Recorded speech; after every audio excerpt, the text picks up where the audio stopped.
नमस्कार, स्वागत है आपका डीबी लाइव ब्रेकिंग में। मैं हूं समीर आत्मज मिश्र और मेरे साथ हैं अमलेंदु उपाध्याय।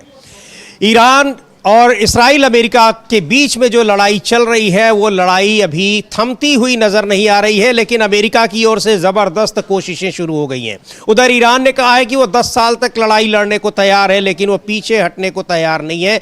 पर अमेरिका की पूरी कोशिश है कि किसी तरीके से इस युद्ध पर अब विराम लगे, क्योंकि अमेरिका में तेल की कीमतें जिस तरीके से आसमान छू रही हैं और वहाँ $120 प्रति बैरल पार कर चुकी हैं। कच्चे तेल की कीमतें अमेरिका में हाहाकार मचा हुआ है। उसको देखते हुए अब डोनाल्ड ट्रंप किसी भी तरीके से लड़ाई को थामने की कोशिश कर रहे हैं, लेकिन थमती नजर नहीं आ रही है, क्योंकि अब ईरान रुकने का नाम नहीं ले रहा है।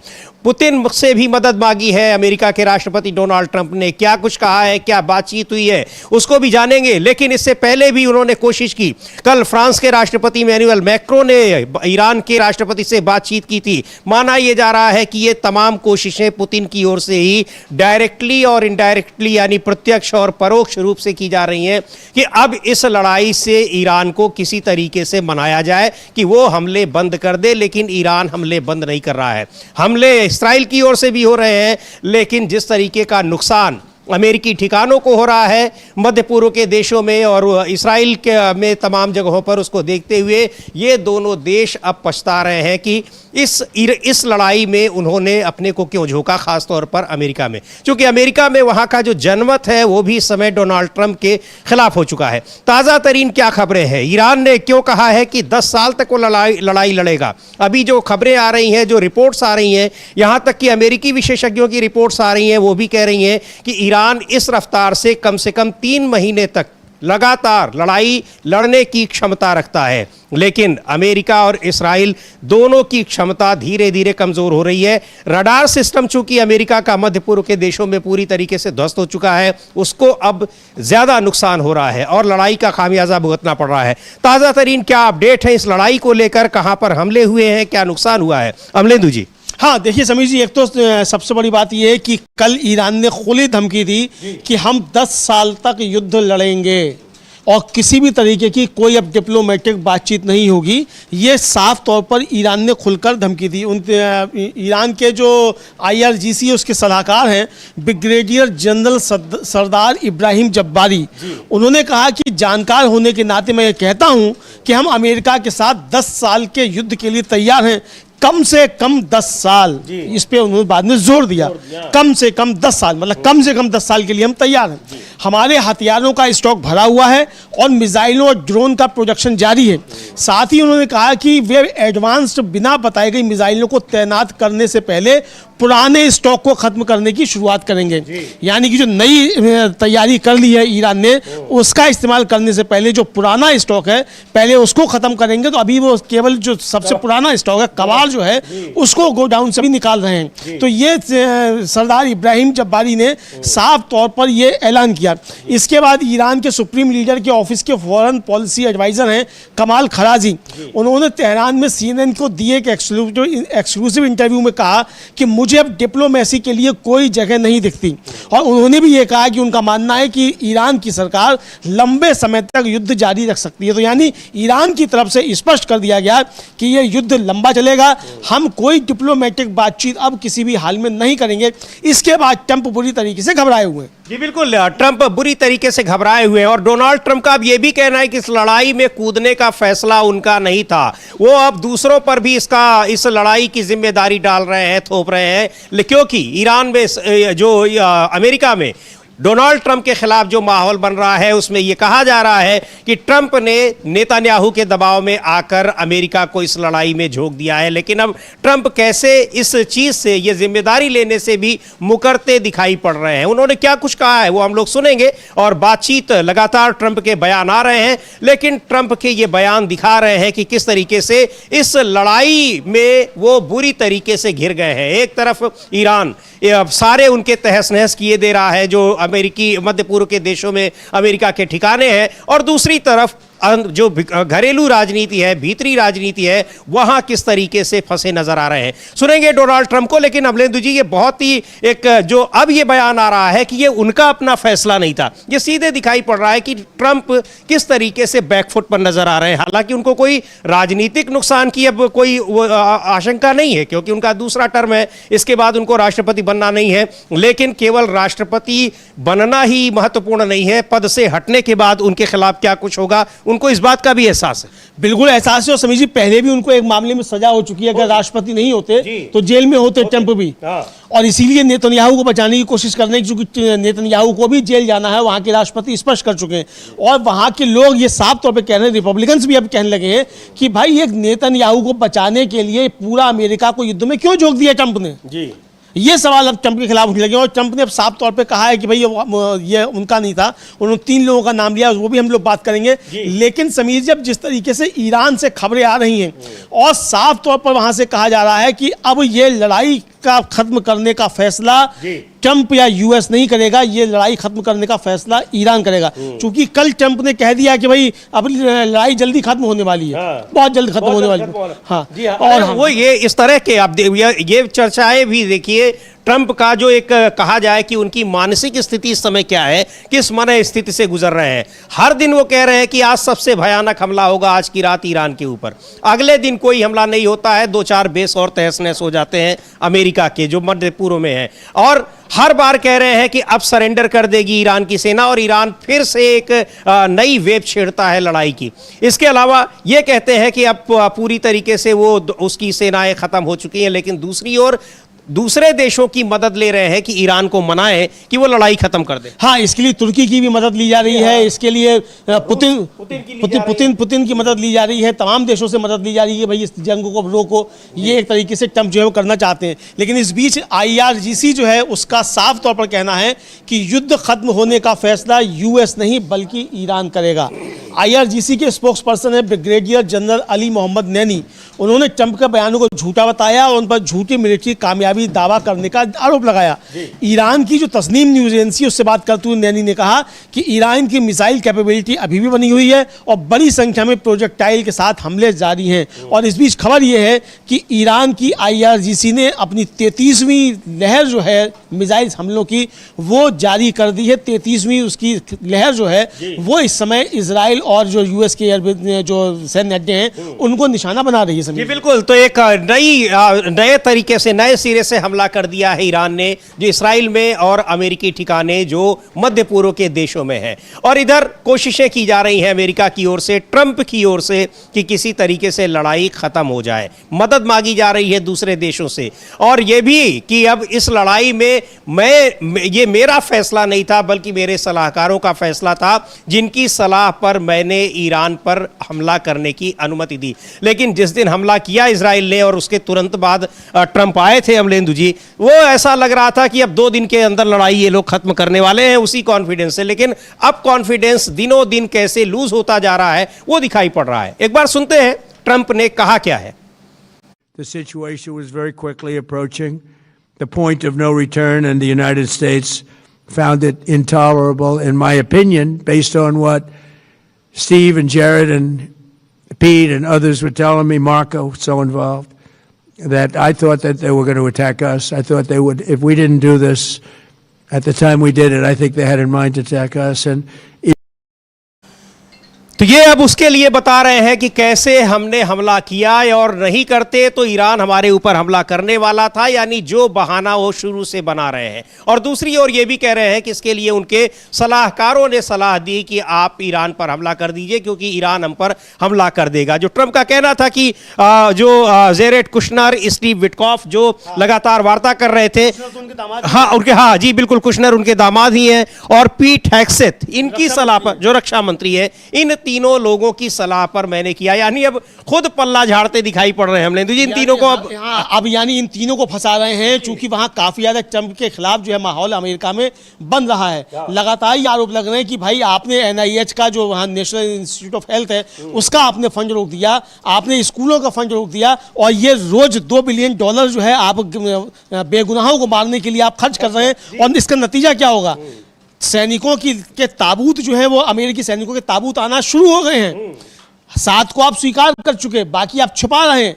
अब जो जब संख्या बढ़ेगी तो ट्रंप के खिलाफ बहुत ज्यादा माहौल वहां बनेगा और लगातार अब अमलेंदु जी कुछ ऐसे वीडियोस हम लोगों ने सोशल मीडिया पे देखे हैं, हालांकि अब उनकी पुष्टि हमने नहीं की है, लेकिन ऐसे कई वीडियोस आ रहे हैं जिसमें सैनिकों के परिजनों के यहाँ उनके कुछ जो सेना के अधिकारी हैं, रक्षा मंत्रालय के ऑफिसर हैं, वो जा रहे हैं, पर उनका पता नहीं चला है कि वो जीवित हैं या मृत हैं, और उनके परिवारों की जो संवेदनाएं हैं वो दिखाई पड़ रही हैं उन वीडियोस के माध्यम से। हाँ बिल्कुल समीर जी, इसका मतलब साफ तौर पर समझा जा सकता है कि वहाँ चीजें छिपाई जा रही हैं, और चूंकि कल जिस तरीके से वहाँ की सेना ने वक्तव्य जारी किया कि 7वां सैनिक जो है जो उनका मारा गया है, उसकी अभी सूचना उसके परिवार वालों को देने के 24 घंटे बाद हम उसका नाम जाहिर करेंगे। इसका मतलब कि काफी ज्यादा वहाँ रोष है। अभी आप अपने सैनिकों जो आपके मारे गए उनका नाम क्यों जारी नहीं कर रहे? भाई ईरान का जो नुकसान होता है, ईरान तुरंत बताता है कि इतना नुकसान हुआ। उसने बता दिया कि कितने लोग उसके नागरिक मारे गए हैं, उसने तो एक भी नहीं छुपाया। उसने बताया 1355 नागरिक उसके जो शहीद हुए हैं, ये उसने बताया है। तो आप ये बताने के लिए तैयार क्यों नहीं है कि आपके कितने नागरिक या आपके कितने जो सिपाही हैं वो इसमें इनकी जान गई है? तो ये बताने को तैयार किसी हाल में दिखाई नहीं पड़ते हैं। जी बिल्कुल, ये छिपा रहे हैं कि वहां पर अमेरिकी सैनिक कितनी संख्या में हताहत हुए हैं, लेकिन अगर ईरान की माने तो ईरान का कहना है कि, और ये खबर 4 दिन पहले की है, जो ईरान ने जब अपने सैनिकों के हताहतों की सूचना दी थी तब ये कहा था कि जो अब तक कम से कम 500 से 600 अमेरिकी सैनिक हैं वो हताहत हुए हैं। चूंकि गल्फ के देशों में, खाड़ी के देशों में जहां भी अमेरिकी ठिकाने हैं वहां जबरदस्त हमले हुए हैं। कई बेस तो पूरी तरीके से तबाह हो चुके हैं और कई पर हमले अभी भी जारी हैं। तो इनको देखते हुए ये लग रहा है कि वहां पर बड़ी संख्या में हताहत हुए हैं। अब वास्तविक संख्या क्या है इसकी सूचना तो अभी अमेरिका की ओर से आ ही नहीं रही है, ना ही किसी और एजेंसी की ओर से आ रही है, लेकिन ईरान की यह सूचना है कि 600 से ज्यादा, 500-600 के करीब वहां पर सैनिक हताहत हुए हैं। और जिस तरीके से मरने वाले सैनिकों की संख्या छिपाने की कोशिश हो रही है, उससे लग रहा है कि यह संख्या काफी बड़ी है, लेकिन अमेरिका के लोगों को पता है कि यह संख्या कितनी ज्यादा हो सकती है। तो बुरी तरीके से घिरे नजर आ रहे हैं डोनाल्ड ट्रंप। इस लड़ाई में जो सबसे ज्यादा नुकसान, वैसे तो नुकसान ईरान और इस्राइल का ही हो रहा है। इस्राइल पर चूंकि वहां पर पूरा का पूरा तेल अवीव शहर ही तबाह होता दिखाई पड़ रहा है, लेकिन नुकसान अमेरिका का भी हो रहा है और डोनाल्ड ट्रंप इसमें सबसे ज्यादा घिरे हुए हैं। सबसे ज्यादा नुकसान अब उन्हीं को होता दिखाई दे रहा है जो सबसे पहले सबसे ज्यादा कॉन्फिडेंट दिखाई पड़ रहे थे। हाँ बिल्कुल समीर जी, सबसे ज्यादा पहले सबसे कॉन्फिडेंट दिखाई पड़ रहे थे, अब वो एक तरीके से पल्ला झाड़ते हुए नजर आ रहे हैं। और वो अब नेतन्याहू के ऊपर भी डालने की कोशिश कर रहे हैं और डालने की कोशिश कर रहे हैं अपने 3 सहयोगियों के ऊपर। लेकिन समीर जी, इस बीच डगलस मैकग्रेगर हैं और वो पॉडकास्ट करते हैं और रूढ़िवादी कार्यकर्ता हैं और रिपब्लिकन के समर्थक रहे। उन्होंने जो साफ चेतावनी दी है अपने पॉडकास्ट में कि अगर ईरान में न्यूक्लियर हथियारों का इस्तेमाल होता है तो यह बेंजामिन नेतन्याहू और उनकी सरकार करेगी। और उनका कहना है कि नेतन्याहू इसलिए हताश हो रहे हैं क्योंकि ईरान उनकी मांगे मानने से इनकार कर रहा है। तो मैकग्रेगर का कहना है कि जायोनी अरबपतियों के जरिए नेतन्याहू का यूएस सरकार पर पूरा कंट्रोल है। ये बहुत बड़ी बात वो कह रहे हैं। और ये ट्रंप क्यों इसमें कूदा, ये यानी वहां का जो हथियारों का सौदागर है अमेरिका का, जो जायोनी है सब, उसका ट्रंप के ऊपर कब्जा है, यूएस की सरकार के ऊपर कब्जा है और वो सब इसके पीछे कर रहे हैं। और उन्होंने कहा कि नेतन्याहू वही करेंगे जो नेतन्याहू करना चाहते हैं। यानी नेतन्याहू अपने सरकार बचाने के लिए, अपने को बचाने के लिए किसी भी हद तक जा सकता है। ये वहीं के रिपब्लिकन के समर्थक जो हैं डगलस मैकग्रेगर, वो ये कह रहे हैं। डगलस मैकग्रेगर का ये कहना है। और नेतन्याहू जो चाहेंगे वो करेंगे और नेतन्याहू के दबाव में ट्रंप काम कर रहे हैं, ये बात बिल्कुल सही है। और अमेरिका में उसी तरीके से ट्रंप के लिए नेतन्याहू के सामने सरेंडर होने की बात आ रही है, जिस तरीके से भारत में प्रधानमंत्री मोदी के लिए ट्रंप के सामने सरेंडर करने की बात आ रही है। उसको लेकर लगातार संसद में हंगामा हो रहा है, संसद में कोई काम नहीं हो रहा है, विपक्ष इन सारे मुद्दों पर जवाब मांग रहा है। तो बहुत गंभीर मुद्दा है, इसको लेकर पूरी दुनिया में ही संकट है, जिस तरह से तेल की कीमतें बढ़ी है। अच्छा, अभी जो हमलों की बात हो रही है अमलेंदु जी, चूंकि अमेरिका में वहां भी बहुत सारे लोग हैं जो डेमोक्रेटिक तरीके से लड़ाई भी अगर लड़नी है तो उसका भी एक तरीका होता है, इंटरनेशनल कानून जो है उसके हिसाब से उन चीज़ों का समर्थन करने वाले हैं। जिस तरह से ईरान में स्कूलों और अस्पतालों में हमले हुए हैं, और अभी कल की खबर है कि इसराइल ने लेबनान में वहां जबरदस्त तरीके से फास्फोरस बम गिराए हैं और बड़ा वहां पर घातक, तो यानी ये एक तरीके से युद्ध अपराध है। नेशनल जो इंटरनेशनल मानवाधिकार संगठन है उसने इसका संज्ञान भी लिया है, और क्या कुछ आगे कार्रवाई करेगा नहीं करेगा, लेकिन इन सारी चीजों को लेकर अमेरिका में लोग बड़े पैमाने पर खिलाफ नजर आ रहे हैं इस लड़ाई में इसराइल और अमेरिका की। बिल्कुल समझिए, वहाँ बहुत ज़बरदस्त माहौल बनता चला जा रहा है। आप देखिए कि ट्रंप फंसा हुआ है जो जायोनी बिजनेसमैन है उनके कब्जे में, और जनता जो है वो इसके खिलाफ वहाँ खड़ी हो रही है। तो ट्रंप के सामने दोहरी मुसीबत खड़ी हो गई है कि अपने दानदाताओं की बात माने कि जनता की बात माने। जनता वहाँ काफ़ी ज़्यादा अमेरिका में जो है वो ट्रंप के खिलाफ खड़ी हो रही है, और साफ आवाज़ें वहीं कही जा रही है कि भाई ये युद्ध हमारा था ही नहीं, अमेरिका को इसमें क्यों फंसाया गया, और जो युद्ध अपराध है जो हुए किए जा रहे हैं उसके लिए अमेरिका अब दोषी माना जाएगा। चूंकि जिस तरीके से जो ईरान के स्कूल पर हमला हुआ, वो जिन मिसाइल से हमला हुआ समझिए वो मिसाइल किसी और के पास है ही नहीं, वो सिर्फ अमेरिका के पास है। और ये बात आ रही है कि इसके लिए जो है अमेरिका ने ही ये हमला किया है। तो ये पूछा जा रहा है कि भाई आपने 150 से ज्यादा बच्चियों के ऊपर आपने इस मिसाइल से हमला क्यों किया, ये सवाल ट्रंप से पूछा जा रहा है, और ट्रंप उससे जवाब नहीं दे पा रहा है। ये समस्या है। पिछले दिनों हालांकि अब कहा था, एक बार कहने के बाद उसको दोहराया नहीं उन्होंने, लेकिन ये कहा था कि जो स्कूल पर हमला हुआ जिसमें 168 या कितने बच्चियों की जान चली गई, वो हमला खुद ईरान ने किया था। कल ही कहा है, कल ही कहा है। और फिर उनसे सवाल पूछा पत्रकार ने कि आप कह रहे हैं कि भाई ये हमला ईरान ने किया, मगर वो मिसाइल तो आपके ही पास है, किसी और के पास नहीं है। अमेरिका के ही अब पत्रकार ने पूछा, तो जवाब कह दिया कि मुझे इस बारे में ज्यादा नहीं मालूम है, इसलिए मैं बता नहीं सकता। जी बिल्कुल। हालांकि कुछ दिन पहले भी उन्होंने ये बात कही थी, लेकिन अपनी बातों में ही किस तरीके से घिर रहे हैं, यानी एक झूठ को, एक गलती को छिपाने के लिए सैकड़ों गलतियां कर रहे हैं और झूठ बोल रहे हैं। डोनाल्ड ट्रंप बुरी तरीके से अपने घर में फंसे हुए, उसका एक नजारा देखते हैं।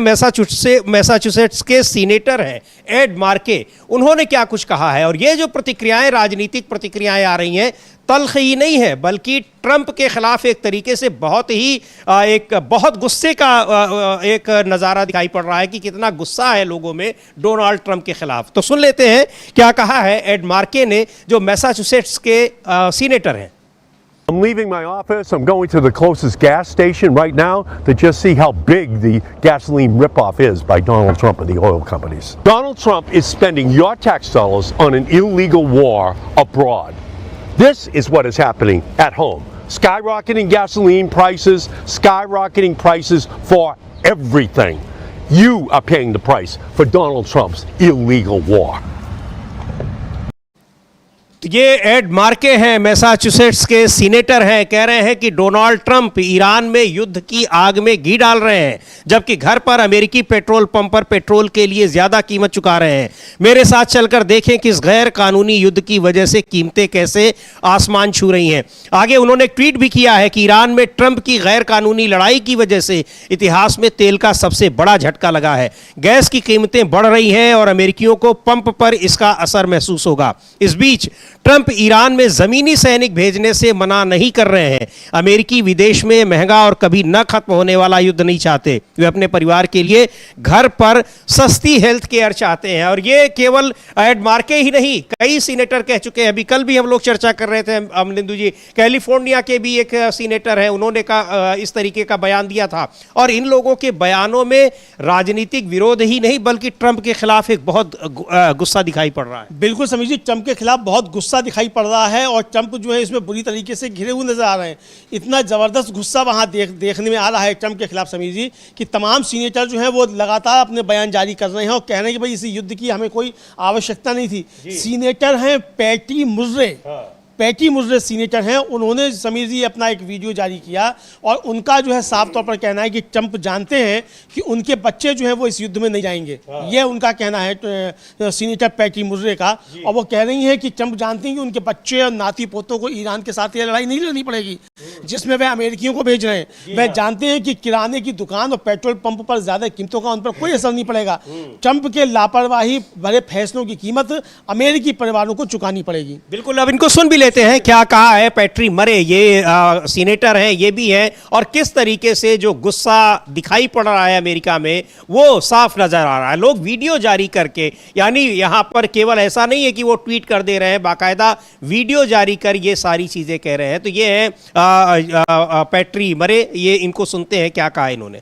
Trump, who is a billionaire, knows he is not going to pay for the war. He knows his family is not going to be on the front lines. Instead, everyday Americans are going to pay the cost of Trump's war with higher prices and worse inflation, fueled by oil prices that are already rising. American families are going to pay for Trump's war in lost opportunities as billions upon billions of dollars that could have gone to build affordable housing or making childcare accessible or lowering your healthcare premium are now squandered on more missiles set to be launched by a trigger-happy billionaire with no concept of the repercussions. तो ये पैट्री मरे senator हैं और क्या कुछ कह रही हैं। बहुत गंभीर टिप्पणी इन्होंने की है कि कैसे ट्रंप ने अमेरिका को युद्ध में झोंक दिया है। इनका कहना है कि डोनाल्ड ट्रंप ईरान में माफ कीजिएगा, ट्रंप जानते हैं कि उनके बच्चे और नाती पोतों को ईरान के साथ ये लड़ाई नहीं लड़नी पड़ेगी जिसमें वो अमेरिकियों को भेज रहे हैं। वो जानते हैं कि किराने की दुकान और पेट्रोल पंप पर ज्यादा कीमतों का उन पर कोई असर नहीं पड़ेगा।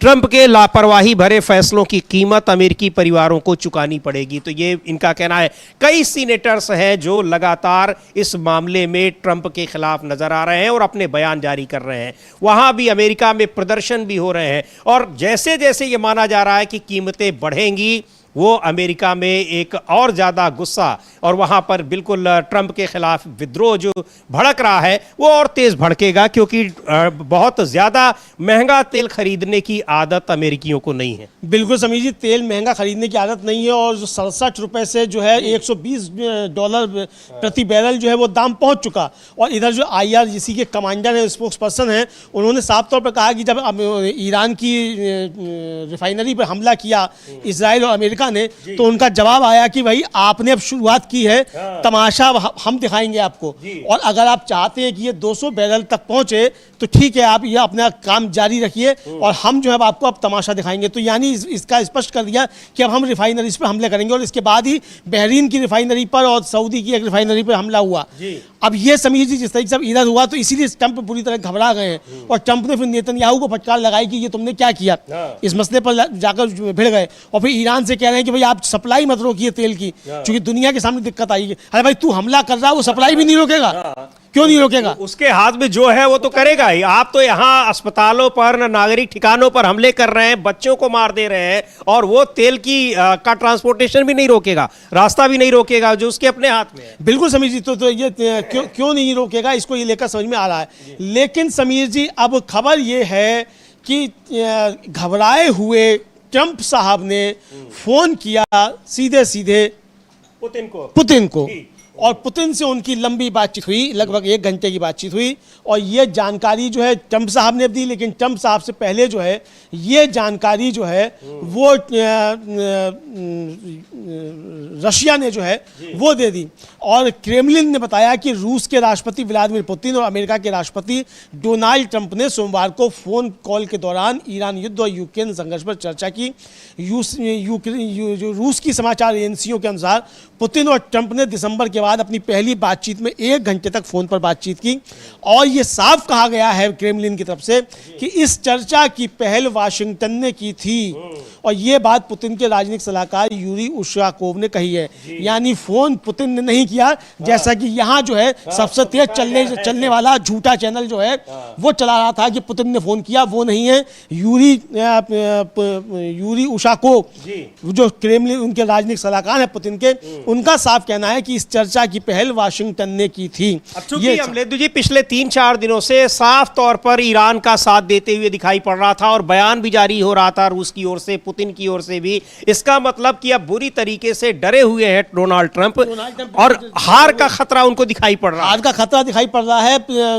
डॉक्टर मसूद पेजेश्कियन जो ईरान के राष्ट्रपति हैं, उनसे पुतिन ने बात भी की और कल उन्होंने मोजतबा खामेनेई को सुप्रीम लीडर चुने जाने पर बधाई दी और साफ तौर पर कहा कि हम अपने मित्र राष्ट्रों के साथ खड़े हुए हैं, हम ईरान के साथ खड़े हुए हैं। जब पुतिन की तरफ से ये साफ बयान आ गया, इसके बाद ट्रंप ने घबराकर जो है बात की है। इधर ईरान के जो कमांडर हैं जनरल इब्राहिम जब्बारी, उन्होंने जब साफ तौर पर कहा कि हम 10 साल तक लड़ने के लिए तैयार हैं, हमारे पास इंतजाम है, और ईरान लड़ सकता है 10 साल तक। समीर जी, ये कोई वो नहीं है कि सब बढ़ चढ़ कर बोल रहे हैं, क्योंकि 8 साल वो इराक से लड़ा है, और इराक को भी उस समय पूरा समर्थन मित्र राष्ट्र जो कहे जाते हैं यानी नाटो के देश, उनका था, अमेरिका का समर्थन था, सबने अपनी वहां फौजें उतारी। उसके बाद भी ईरान जो है वो 8 साल तक लड़ा, जबकि उससे 1 साल पहले ही वहां इस्लामिक क्रांति होकर चुकी थी, यानी 1 साल की ही सिर्फ उसकी सरकार थी वहां खुमैनी की, और तब भी जो लड़ा। तो इसलिए ये लड़ सकते हैं 10 साल तक। और उन्होंने साफ तौर पर कहा कि अभी तक हमने अपना कबाड़ निकाला है, हमारे नए हथियार जो सामने आए ही नहीं है,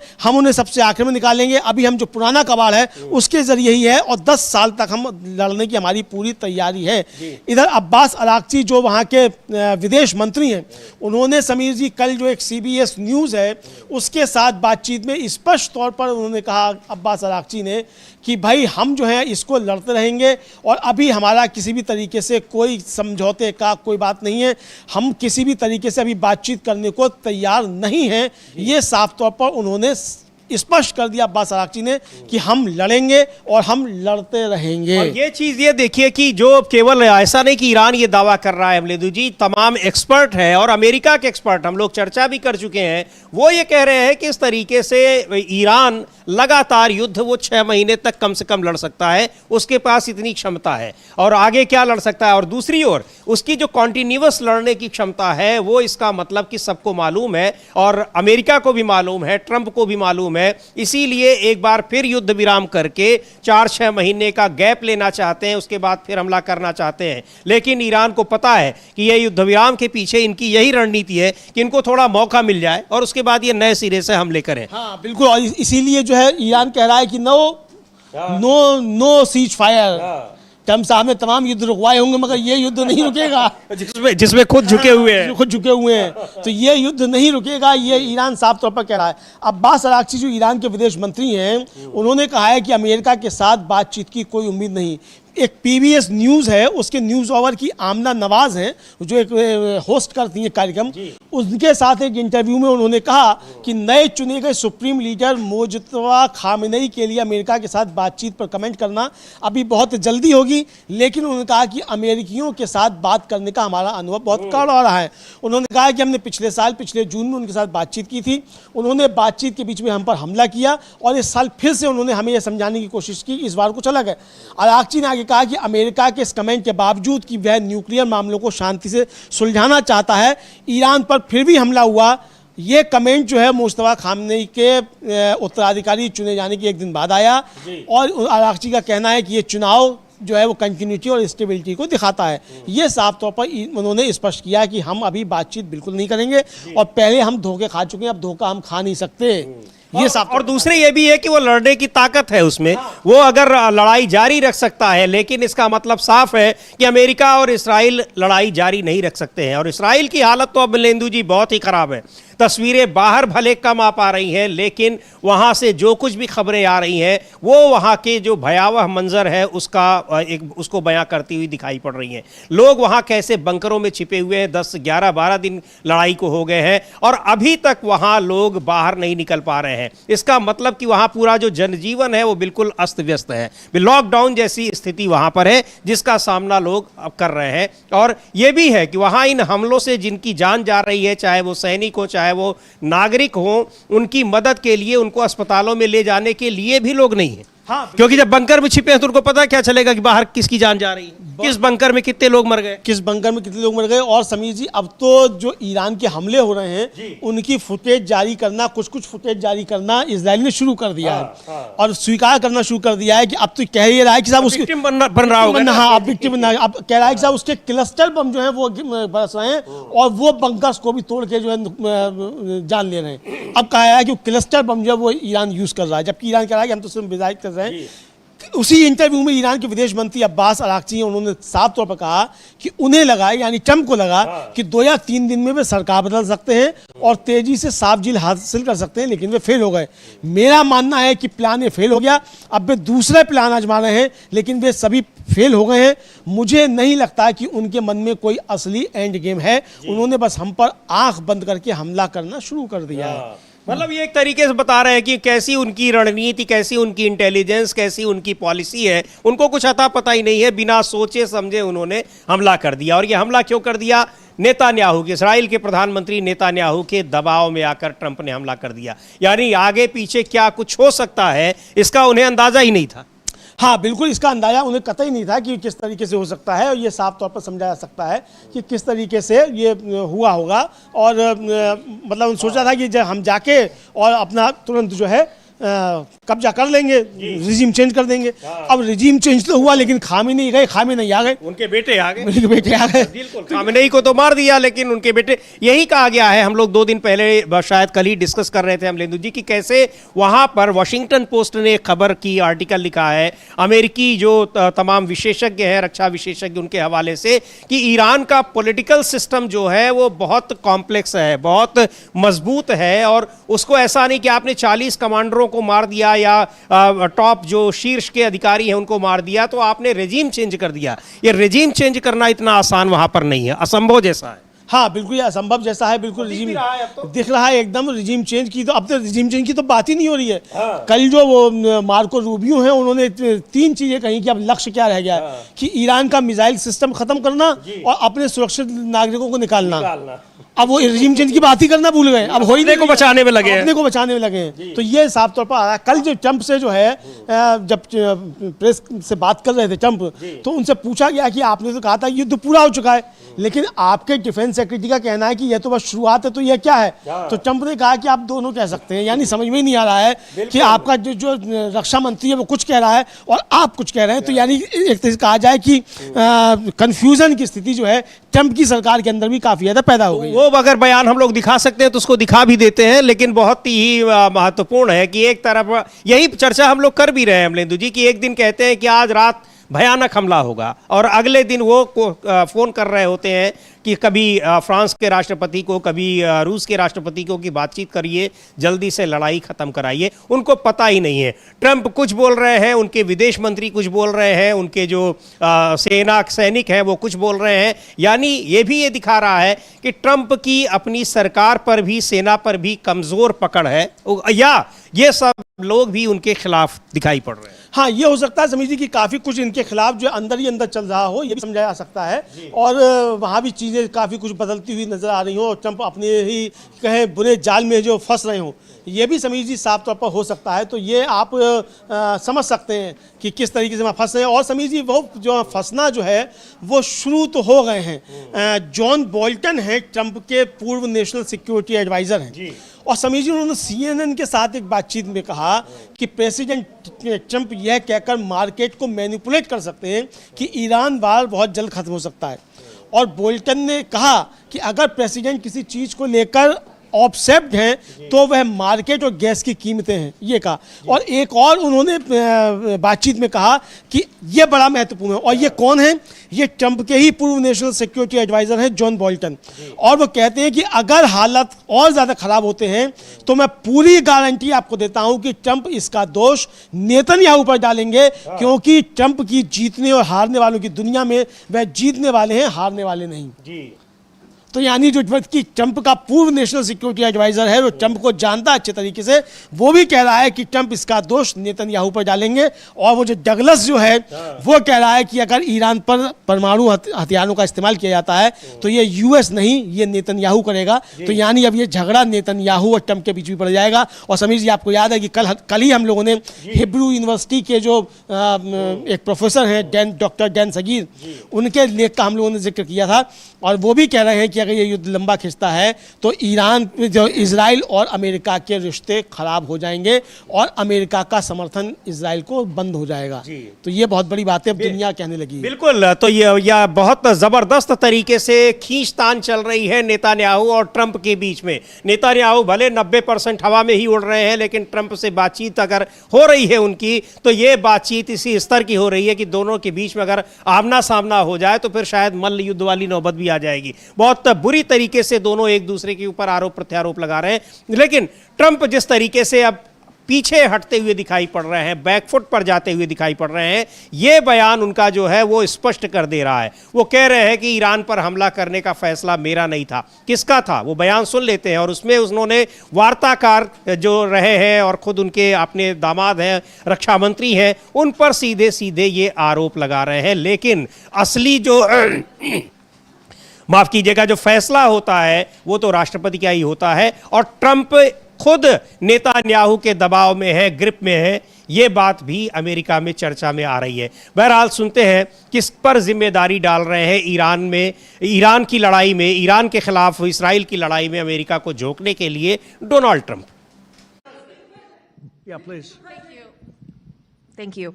Mr. President, you've said the war is, quote, very complete, but your defense secretary says this is just the beginning. So which is it, and how long should Americans be Well, I prepared think for you could this war say to last both. for? It's the beginning. It's the beginning of building a new country, but they have no Navy, they have no Air Force, they have no anti-aircraft equipment. It's all been blown up. They have no radar. They have no telecommunications.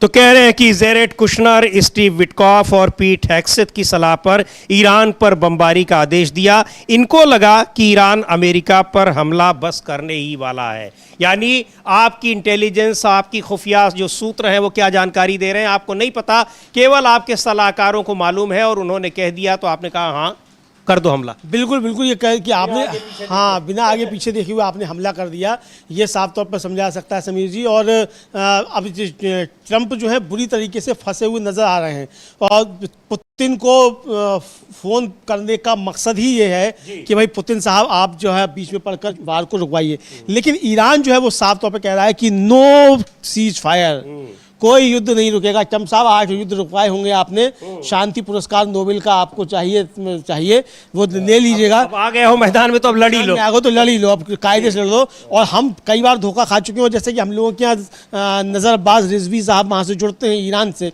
और उन्होंने कल कहा कि भाई हम लोग कि Iran जानता है कि अमेरिका की दुश्मनी बुरी है, लेकिन ये भी जानता है कि इसकी दोस्ती और ज़्यादा बुरी है। तो ये किस तरीके से धोखे से वाह करते हैं एपस्टीन क्लास वाले लोग जो हैं ये, और ये एपस्टीन क्लास ही है समीर जी। ये जिस तरीके से बिल्कुल अमेरिका में तो सीधे तौर पर कहा जा रहा है, सीधे तौर पर कहा जा रहा है। और ये वहाँ से देखिए रिपोर्ट्स आ रही हैं, वहाँ की तेहरान से जो है रिपोर्ट्स आ रही हैं, ये अब ईरान से रिपोर्ट्स हैं, ये उन्हीं की भेजी हुई रिपोर्ट्स हैं जो हम लोगों के बराबर में चल रही है। तो ये साफ तौर पर देखा जा सकता है कि वहाँ किस तरीके से लोग जो है वो समर्थन में वहाँ उतरे हुए हैं अपनी सरकार के, और इजराइल और अमेरिका के विरोध में वहाँ लगातार प्रदर्शन जो है बड़े बड़े हो रहे हैं समीर जी।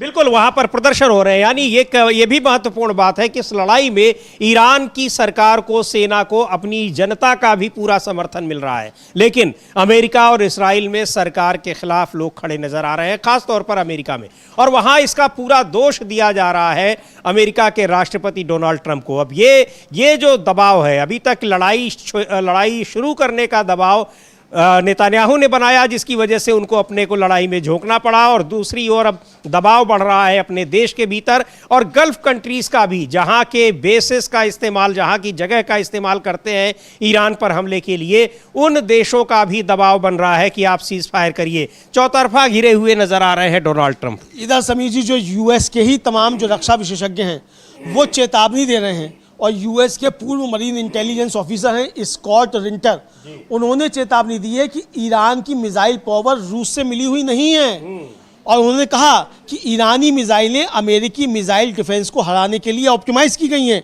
ये देसी हैं, लड़ाई में टेस्ट की हुई हैं, और ख़ास तौर पर यूएस डिफेंस सिस्टम को हराने के लिए डिज़ाइन की गई हैं। ये साफ तौर पर उनका कहना है कि ये इस गलतफहमी में मत रहिए कि रूस दे रहा है, कि रूस मदद कर रहा है। जो अभी तक आ रहा था कि सर रूस जो खुफिया जानकारी दे रहा है, रूस खुफिया जानकारी दे रहा होगा, लेकिन ईरान ने ये जो अपनी मिसाइल तैयार की हैं ये अमेरिका के जवाब में तैयार की हैं और देसी लड़ाई में उन्होंने इसको टेस्ट किया है, खुद बनाया है।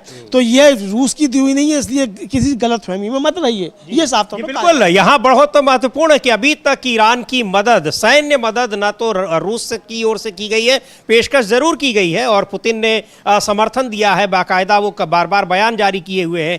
चीन ने भी समर्थन दिया हुआ है, लेकिन अभी तक किसी ने कोई सैन्य मदद नहीं दी है। और जिन मिसाइलों से, जिन ड्रोन से हमला कर रहा है ईरान, वो उसके अपने देश में बने हुए हैं। बहुत ही गंभीर बात है। और अब तो ईरान ने यह भी कहा है कि अब वो अपने जो अब और भी ज्यादा घातक हथियार हैं उनका इस्तेमाल करेगा। अभी तक तो वो बहुत सामान्य हथियारों का इस्तेमाल कर रहा था। ये मिसाइलें और ड्रोन्स तो आसपास के हमलों के, छोटे मोटे हमलों को नष्ट करने के लिए है। अब वो अपने बड़े हमले करेगा। तो अब क्या लगता है कि अब और भी घातक हमला होने वाला है? बिल्कुल समझ लीजिए, और भी घातक हमला होने वाला है। जो उनके सैन्य कमांडर हैं जनरल मोसावी, उन्होंने साफ तौर पर कहा है कि अब जो हम बड़े हथियार निकालेंगे। और कल ही उन्होंने चेतावनी दी थी कि अभी तक हमने जो है अपना कवाड़ निकाला और हमने अब उनका जो एयर डिफेंस सिस्टम था वो हमने तबाह कर दिया। अब कहीं आयरन डोम नहीं है, कहीं नहीं है, कहीं वो पैट्रियट और था क्या, वो सब नष्ट हो गए।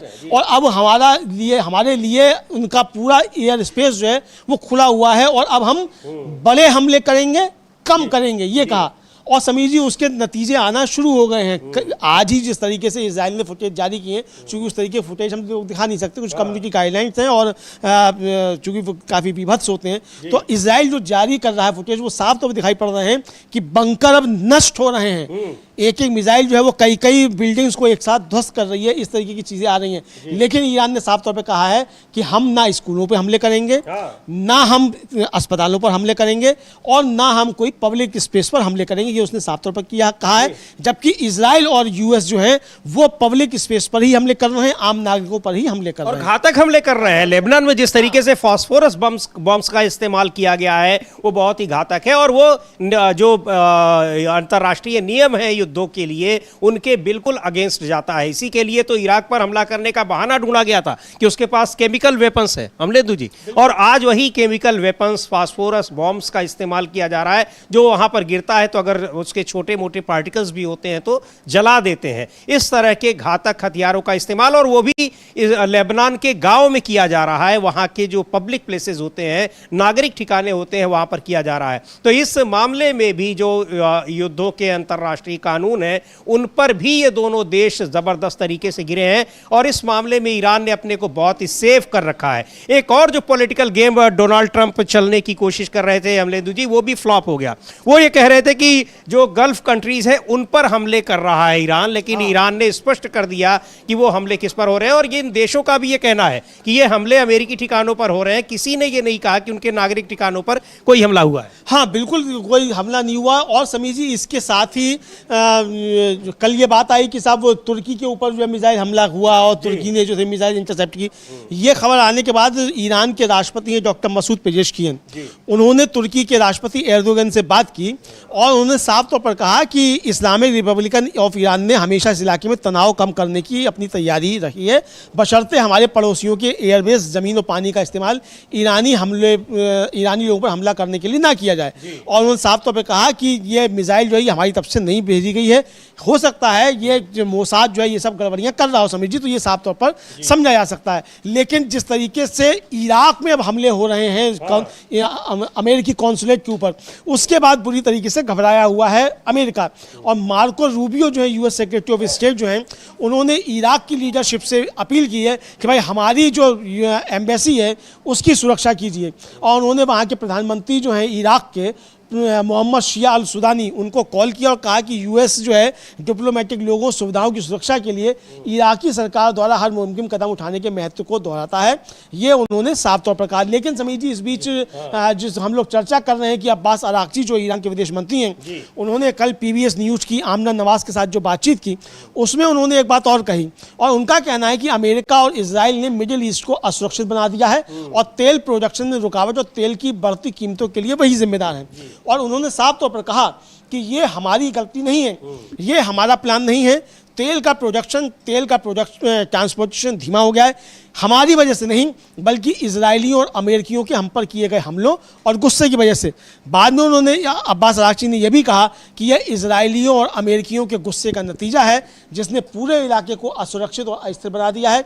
इसके नतीजे न केवल हमारे लिए बल्कि पूरे इलाके और अब इंटरनेशनल कम्युनिटी के लिए बहुत बड़े हैं, ये साफ तौर पर उन्होंने कहा। और हॉर्मुज़ जलजमरू मध्य जहां दुनिया का लगभग 20% तेल और लिक्विफाइड नेचुरल गैस हर दिन भेजा जाता है, वो 28 फरवरी को अमेरिका और इजराइल के ईरान पर हमलों के बाद से लगभग बंद हैं। और सोमवार को जो तेल की कीमतें हैं वो 120 प्रति डॉलर बैरल जो है वो पहुंच चुकी हैं। जी बिल्कुल, तो तेल की कीमतें आसमान छू रही हैं। और जो हालांकि ये कहा गया कि जब डोनाल्ड ट्रंप ने पुतिन से बात की और हमले रोकने के लिए या सीज फायर की कोशिश करने की एक तरह से अपील की, उसके बाद और ये बयान दिया कि ये लड़ाई जल्दी खत्म हो जाएगी, उसके बाद शेयर मार्केट भी थोड़ा सुधरा है और तेल की कीमतों में भी कुछ गिरावट आई। लेकिन ये तो अस्थायी गिरावट है। जो तमाम विशेषज्ञ हैं वो कह रहे हैं कि अभी ये कीमतें 150-160 $160 के ऊपर प्रति बैरल पहुंचने वाली हैं, यानी 2 गुने 2.5 गुने से भी ज्यादा होने वाली हैं जो मौजूदा कीमतें युद्ध के पहले हुआ करती थीं। तो बुरी तरीके से ये पूरी दुनिया को तेल की कीमतें प्रभावित कर रही हैं। और जिस तरह से हॉर्मुज़ स्ट्रेट बंद किया हुआ है, लगभग बंद है, उससे पूरे देश में तेल का जो ट्रांसपोर्टेशन है पूरी दुनिया में वो बाधित है। और इसको लेकर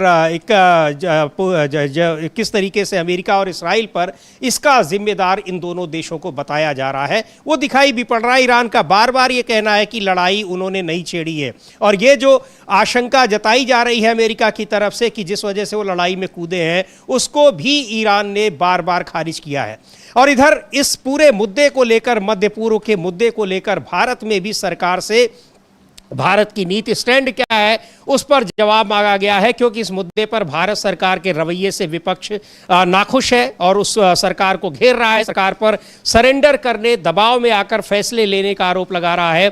संसद में भी इस पर चर्चा की मांग की गई है और बड़ी खबर यह आ रही है कि संसद में, लोकसभा में स्पीकर ओम बिरला को हटाने के लिए प्रस्ताव पेश हो गया है और उस पर इस समय चर्चा हो रही है। गौरव गोगोई शायद बोल रहे हैं, अगर हम लोग उनको सुनेंगे भी कि क्या कुछ वो कह रहे हैं, लेकिन इस मुद्दे पर भी लोकसभा में चर्चा की मांग की जा रही है। बहरहाल अभी की सबसे बड़ी चर्चा ये है कि स्पीकर ओम बिरला को हटाने के मुद्दे पर चर्चा हो रही है, वो प्रस्ताव लाया गया है और उस पर चर्चा की शुरुआत हुई है। बहुत गंभीर मुद्दा है क्योंकि स्पीकर ओम बिरला पर पूरा का पूरा विपक्ष पक्षपात करने का आरोप लगाता रहा है। और अब ये कहा गया है, तृणमूल कांग्रेस की ओर से शायद कहा गया है कि अब मुख्य चुनाव आयुक्त के खिलाफ भी ये इंपीचमेंट लाया जाएगा और उस पर कल ही जो है कई सांसदों के दस्तखत हो चुके हैं, शायद वो भी आज ही आ सकता है, आज ही आ सकता है। और नरेंद्र मोदी के खिलाफ भी एक आ सकता है, जिस तरीके का राहुल गांधी के खिलाफ निशिकांत दुबे लेकर आए हैं कि उन्होंने इनकी हमेशा आजीवन इन पर प्रतिबंध लगाया जाए चुनाव लड़ने के लिए, चूंकि इन्होंने देश के साथ विश्वासघात किया। इस तरह की चर्चाएं भी चल रही हैं। तो सुन लेते हैं एक बार क्या कुछ चल रहा है लोकसभा में। गौरव गोगोई जो वहां पर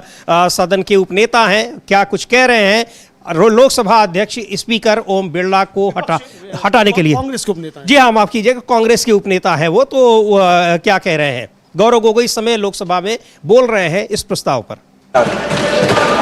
क्योंकि इस सदन के अंदर हर सदस्य का यह कर्तव्य है कि संसद की गरिमा, संसद की मर्यादा और संसद के कानून को, नियमों को बचाना, और उस कर्तव्य के अनुसार ही आज ये हम अविश्वास प्रस्ताव ला रहे हैं। ये व्यक्तिगत रूप से ओम बिरला जी पर हम आक्रमण नहीं करना चाहते हैं। ये हाउस के डिग्निटी को बचाने के लिए, संविधान को बचाने के लिए और भारत के लोगों का विश्वास प्रजातंत्र में कायम रखे, इस कारण से हम आज ये अविश्वास प्रस्ताव ला रहे हैं।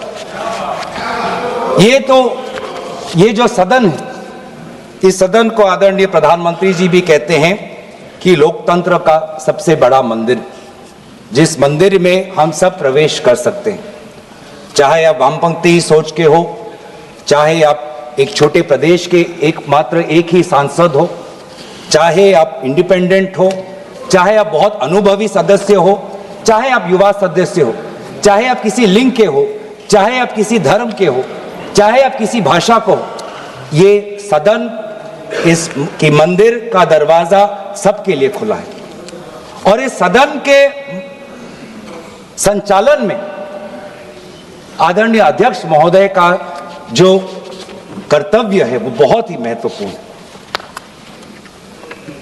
मैंने कहा है कि यहां पे जो बाबा साहब अंबेडकर जी ने सदन के संचालन में लोकसभा अध्यक्ष के कि उनका क्या दायरा होना चाहिए, जब उसके बारे में सोचा तो हमेशा ये कहा कि constitutional morality demands impartiality. Constitution morality demands impartiality. यह भी सोचा गया संविधान के निर्माताओं से that the speaker is not the voice of the government but the custodian of the rights of the entire house। चाहे वो एक निर्दलीय सांसद हो, चाहे दल का एक ही सांसद हो, चाहे अनुभवी सांसद हो, चाहे नेता सदन हो, चाहे नेता विपक्ष हो या चाहे नेता प्रतिपक्ष हो, सबके संरक्षण का कर्तव्य का जिम्मेवारी आदरणीय अध्यक्ष महोदय लेते हैं। और हमारे पार्लियामेंट के इतिहास में ऐसे कई स्पीकर्स हैं जिन्होंने अपनी एक व्यक्तिगत छाप छोड़ी हुई है, चाहे वो जीवी मावलंकर जी हों या सोमनाथ चटर्जी जी हों। लेकिन आज हम बहुत दुख की बात यह है सर कि हम किस घटनाक्रम की बात करें। ये जो रेजोल्यूशन हम लाए हैं जिसमें disallowing the leaders of the opposition and other opposition leaders to speak, sir इसमें हमने क्या देखा?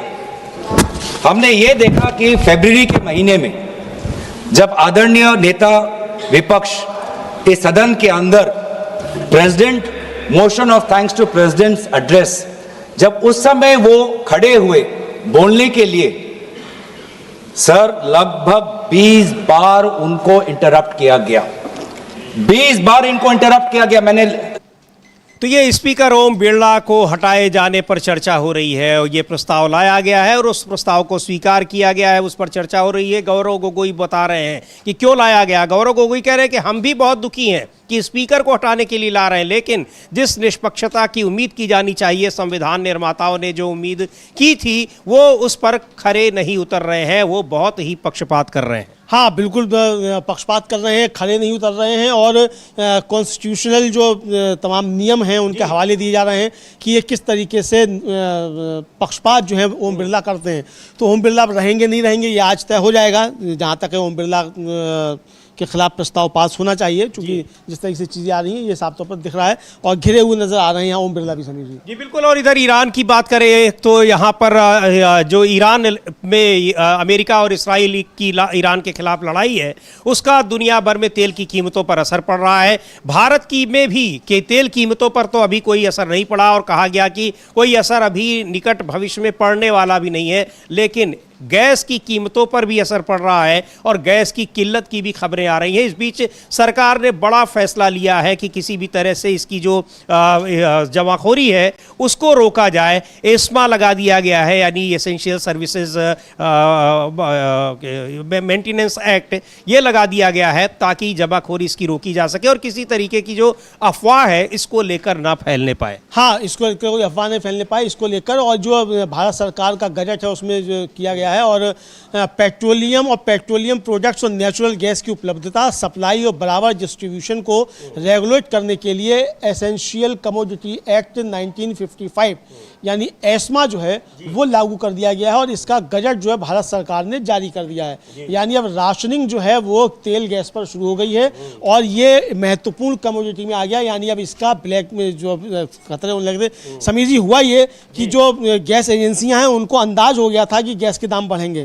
लोगों ने अपनी गैस सिलेंडर बुक किए, मालूम पड़ा कि 5 दिन तक सिलेंडर ही नहीं आए हैं, कैश मीमो नहीं कट रहा है। लेकिन जैसे ही गैस के दाम बढ़े तो पुराना स्टॉक जो था वो क्लियर कर दिया गया और सबकी गैस की सप्लाई जारी हो गई। और 55 रुपये प्रति सिलेंडर अगर एक सिलेंडर पर मतलब बढ़े हैं और 55 रुपये सिलेंडर ही अगर जो है वो एक एजेंसी ने एक सिलेंडर पे की तो आप समझिए कि कितने लाखों रुपए का वारा न्यारा एक एजेंसी ने इसमें कर लिया। तो ये आप समझ सकते हैं और ये दाम अभी और बढ़ सकते हैं। ऐसा लग रहा है चूंकि सप्लाई रुकी हुई है और सप्लाई और रुक सकती है, क्योंकि कतर ने प्रोडक्शन बंद कर दिया है, 30% कम कर दिया है। तो और जिस तरीके से हमले हो रहे हैं तो ये और भी आगे रुक सकते हैं प्रोडक्शन। तो इसको लेकर फिर अब ये सरकार की तरफ से एक कदम उठाया गया है। ये बिल्कुल इसको लेकर कदम उठाया गया है, महत्वपूर्ण कदम है, लेकिन सरकार की ओर से बार बार ये कहा जा रहा है कि किसी तरीके से किसी की कमी नहीं है, किल्लत नहीं है और दाम बढ़ने वाले नहीं है। लेकिन दुनिया भर में तेल का जो कच्चा तेल है जिसकी कीमतें बढ़ गई हैं, और इधर रिफाइनरीज पर जिस तरीके से हमले हो रहे हैं, हमलों की शुरुआत की गई अमेरिका और इसराइल की तरफ से, लेकिन अब ईरान की ओर से भी किए जा रहे हैं, ये और भी ज्यादा तेल की कीमतों के लिए और बड़े संकट की एक तरीके से आशंका है अगर ऐसे ही हमले जारी होते रहे। हाँ बिल्कुल समझिएगा, ऐसे हमले जारी होते रहे तो ये काफ़ी इसकी आशंका है। और जो ईरान की जो IRGC है उसके प्रवक्ता हैं, उनका साफ तौर पर कहना है कि अगर हमले इसी रफ्तार से जारी रहे तो कोई भी चीज़ नहीं बचेगी। ऐसे में वेस्ट बैंक और गाज़ा के लोगों को आज़ाद ज़मीन पर कब्जा करने के लिए तैयार रहना चाहिए। जी, ये बड़ा बयान है कि यानी अब हम इस तरीके से हमले कर रहे हैं कि अब कुछ बचेगा नहीं और इजराइल पर कब्जा जो है आप कर सकते हैं। तो गाज़ा और वेस्ट बैंक के लोग जो हैं वो इसके लिए तैयार रहे, यानी हम इजराइल को बिल्कुल नेस्तनाबूद कर देंगे। ये एक तरीके से उनका बयान समझा जा सकता है। यानी अभी एक तरीके से जो कहा जाए कि लड़ाई का जो नैरेटिव है वो अमेरिका और इसराइल के बजाय अब ईरान तय करने लगा है। अब बैकफुट पर ये दोनों देश दिख रहे हैं और अब ईरान इस लड़ाई को कैसे आगे ले जाएगा। और अभी तक उसका मकसद अपनी रक्षा करना था, लेकिन अब वो इसराइल को किस तरीके से धमकी दे रहा है, बिल्कुल वैसे ही जैसे ईरान को बर्बाद करने की धमकी अमेरिका और इसराइल की तरफ से आ रही है। तो बहुत ये लड़ाई अभी आगे खींचने की ही उम्मीद दिखाई पड़ रही है, इसके रुकने की उम्मीद नहीं दिखाई पड़ रही है। ट्रंप जरूर कोशिश में लगे हुए हैं और उन्होंने पुतिन से भी बात की है। और बहुत महत्वपूर्ण बात है, खबरें ऐसी आ रही हैं कि शायद पुतिन ने ट्रंप को फोन किया है, लेकिन पुतिन के जो राजनीतिक सलाहकार हैं उन्होंने स्पष्ट कर दिया कि फोन ट्रंप ने किया था, 1 घंटे बातचीत हुई। दिसंबर से अभी तक कोई बातचीत नहीं हुई थी, पहली बार ये बातचीत हुई है। और कहा उन्होंने कि आइए मदद करिए, लड़ाई रुकवाइए, नहीं तो पता नहीं क्या हो जाएगा। हाँ बिल्कुल, और साफ तौर पर ये समझा जा सकता है समीर जी कि मतलब ये कहा गया कि ट्रंप के फ़ोन जो है पुतिन के पास पहुंचा तो इसी के लिए। और जो वहाँ के क्रेमलिन के प्रवक्ता हैं यूरी याशकोव, उनका साफ तौर पर कहना है कि ये पहल जो है वो व्हाइट हाउस की तरफ से की गई, उनकी तरफ से फोन आया और 1 घंटे बातचीत हुई है। 1 घंटा समीर जी छोटा मोटा नहीं होता है कि 2 परमाणु शक्ति संपन्न राष्ट्रों के राष्ट्राध्यक्ष जो हैं अगर 1 घंटा बात कर रहे हैं, और ऐसे समय में कि जिस समय कहा जा रहा है कि ईरान मतलब पुतिन जो है वो ईरान की मदद कर रहे हैं और चीन भी इसमें कूद सकता है, तो ट्रंप का फ़ोन करना और इसके बाद फ़ोन करना जब ईरान की तरफ से कहा जा रहा है कि हम 10 साल तक लड़ेंगे और हमारी तैयारी है 10 साल तक लड़ने की, और अभी तो हमने अपने असली हथियार निकाले ही नहीं हैं। और जो US के एक्स मेरीन कमांडर हैं, रक्षा विशेषज्ञ हैं, वो साफ तौर पर चेतावनी दे रहे हैं कि ईरान की मिसाइलें जो हैं ये रूस की दी हुई नहीं है, ये उसने खुद तैयार की हैं और रूस की मतलब US के खिलाफ तैयार की हैं, इस हिसाब से डिज़ाइन की हैं। तो इसको हल्के में मत लीजिए। तो इसके बाद ट्रंप का फ़ोन करना जो है पुतिन को, ये काफी ज्यादा मायने रखता है। जी बिल्कुल मायने रखता है कि किस तरीके से लड़ाई कैसे भी रुक जाए, अब रुक जाए, थम जाए। अभी तक तो धमकी दे रहे थे, धमकी तो अभी भी दे रहे हैं, लेकिन कोशिश कर रहे हैं कि ईरान अब हमले रोक दे। और इधर किस तरीके से जो इस मध्य पूर्व के देशों में जो कुछ हो रहा है और ईरान के खिलाफ जो हमला हो रहा है इसराइल और अमेरिका का, उसमें भारत सरकार का जो स्टैंड है उसको लेकर विपक्ष नाराज है, नाखुश है। क्या कुछ कह रहे हैं लोकसभा में नेता प्रतिपक्ष राहुल गांधी, एक बार उनको भी सुनते हैं। और सरकार के स्टैंड को लेकर बहुत सरकार की आलोचना हो रही है और सरकार से सवाल पूछा जा रहा है कि आखिर अपना स्टैंड भारत सरकार ने एक तरीके से जिन्होंने हमला किया है हमलावरों के साथ क्यों अपने को खड़ा पा रहा है, और सीधे सीधे कह दिया है कि हम ईरान के साथ नहीं हैं, हम अमेरिका और इसराइल के साथ हैं इस लड़ाई में। ऐसा क्यों कहा गया है? सुनते हैं राहुल गांधी को क्या सवाल पूछ रहे हैं प्रधानमंत्री से और सरकार से। फ्यूल प्राइस, इकोनॉमिक डेविस्टेशन, ये जरूरी नहीं है क्या? तो ये जनता की इशू है, इसको हम जरूरी मानते हैं, इस पे हम डिस्कशन चाहते हैं।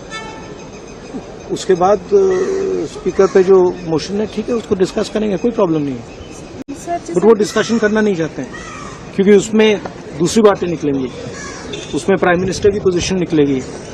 प्राइम मिनिस्टर का जो पूरा कॉम्प्रोमाइज हुआ है, जो उन पर ब्लैकमेल किया जा रहा है, वो सवाल उठेगा तो उसको डिस्कस नहीं करना चाहते। आपने देखा प्राइम मिनिस्टर भाग गए, पार्लियामेंट हाउस से भाग गए, अंदर नहीं आ पाएंगे, बताना आप देख लेना। तो ये प्रधानमंत्री कॉम्प्रोमाइज्ड हैं और उनको ब्लैकमेल किया जा रहा है, यानी जिस तरीके से उनको जैसे भी हो रहा है उनको घुमाया जा रहा है और आदेश दिया जा रहा है। कभी वहाँ पर डोनाल्ड ट्रंप आदेश दे रहे हैं तो कभी वहाँ के वित्त मंत्री आदेश दे रहे हैं। और यहाँ अमलेंदु जी, जब उसकी अब नए उनके जो समर्थक मीडिया हैं, प्रधानमंत्री के बहुत सारे जो समर्थक लोग हैं, वो जब उसको घुमाने की कोशिश करते हैं तो वहाँ से फिर बयान आ जाता है कि नहीं, हम ही ने आदेश दिया है कि आपको 30 महीने तक की हम मोहलत दे रहे हैं। हाँ बिल्कुल बिल्कुल, 30 दिन तक। हाँ 30 दिन तक, 30 महीने तो बहुत हो गया। 30 दिन तक जो है वो दे रहे हैं, ये साफ तौर पर आ जाता है। तो ये भी देखा जा सकता है समीर जी की वो मोहलत क्या दी है, लेकिन ये बहुत ज़्यादा शर्मनाक है। एक तरह से कहा जाए, इसको लेकर तमाम बातें कही जा रही हैं कि बहुत शर्मनाक है कि अमेरिका जो आके, और वहाँ का जो एक मंत्री आके यहाँ क्या गया कि हम सबके सामने क्या गया कि हमने वो 20 साल पहले जो गलती की थी वो हम गलती नहीं करेंगे भारत के साथ में, जो हमने चीन के साथ कर दी, हम आपको आगे नहीं बढ़ने देंगे। यहाँ साफ क्या जा रहा है। और यहाँ हमारे जो है कह जा रहे हैं my dear friend Donald Trump, यहाँ जो खीसे नहीं पड़े जा रहे हैं, ही पता नहीं कौन सी डिप्लोमेसी होती है। तो यही इसी पर सवाल उठ रहे हैं कि आखिर क्यों आप कॉम्प्रोमाइज्ड हैं और आपको ब्लैकमेल किया जा रहा है, तो उसकी कीमत पूरे देश को क्यों चुकानी पड़ेगी। और इधर यही आरोप अब अमेरिका के राष्ट्रपति डोनाल्ड ट्रंप पर लग रहे हैं कि वो उनको ब्लैकमेल कर रहे हैं, बेंजामिन नेतन्याहू जो इजराइल के प्रधानमंत्री हैं। और ट्रंप क्यों ब्लैकमेल हो रहे हैं, क्यों सरेंडर कर चुके हैं नेतन्याहू के आगे, और क्यों उन्होंने अमेरिका को युद्ध में झोंक दिया है। और इधर ईरान ने कहा है कि हमले रुकेंगे नहीं, कितनी भी कोशिश कर ले, क्योंकि हमला शुरू किया है इस्राइल और अमेरिका ने, और अब वही रोकने का काम अब हम करेंगे। हम 10 साल तक लड़ाई लड़ सकते हैं। जबरदस्त एक नए सिरे से नई वेव हमलों की शुरू कर दी है ईरान ने। क्या कुछ आगे होता है उस पर भी रहेगी नजर, आपको अपडेट रखेंगे। आप बने रहिए डीबी लाइव के साथ। इस कार्यक्रम को अब यहीं समाप्त करते हैं। मुझे और अमलेंदु उपाध्याय को दीजिए अनुमति। नमस्कार।